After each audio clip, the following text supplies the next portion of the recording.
Арменски сладки с лукум без парено тесто. Приготвят се бързо за около 10-15 минути без печенето. Смесват се сухите и течните съставки по-отделно.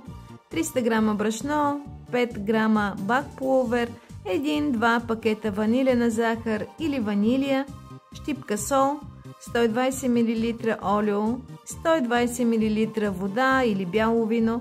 Може да се ползва розе или бира също. Аз ги приготвих с шампанско. Замесва се тестото, като се започва с половината количество от течните съставки и остатъка от тях се слага на няколко пъти до пълно усвояване. Не е нужно дълго месене, за няколко минутки тестото е готово. Получава се еластично, меко тесто.